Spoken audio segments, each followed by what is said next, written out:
Holding manila folders filled with pages of her handwritten reports, Dr. Anna Konopka insists her system for keeping track of her patients' medical conditions and various prescriptions works just fine. But the New Hampshire Board of Medicine disagrees. It is challenging the 84-year-old New London physician's record-keeping, prescribing practices and medical decision-making.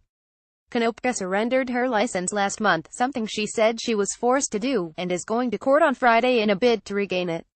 According to the state, the allegations against Konopka are related to her treatment of a 7-year-old patient with asthma, including leaving dosing levels of one medication up to the parents and failing to treat the patient with daily inhaled steroids. Konopka said she never harmed the patient and the issue was that the boy's mother disregarded her instructions. But part of the problem also appears to be Konopka's refusal to register with the state's mandatory drug monitoring program.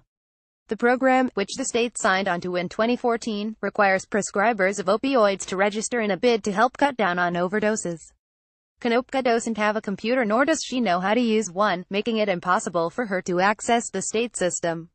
There isn't a computer in her tiny office, only a landline phone, and she admits even using email is a challenge. The problem now is that I am not doing certain things on computer, said Konopka, who emigrated from Poland in 1961 and has treated patients in this small town since 1989. I have to learn that. It is time-consuming. I have no time. Konopka said she would be willing to learn to use a computer, but she refuses to spend the money to create an electronic record system for her office. I can't afford that, said Konopka, who runs her office alone and has no money for staff. Everything is expensive. I would have to raise the fee and many people don't have insurance. Konopka has built a loyal following in New London, population 4,400, and surrounding towns because of her hands-on style, personal touch and willingness to treat almost any condition.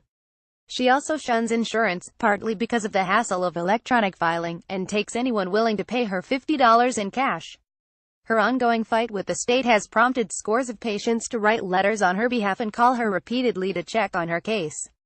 Many, she said, are anxious that they won't be able to see her again and are struggling to find an affordable option or anyone else willing to treat their ailments.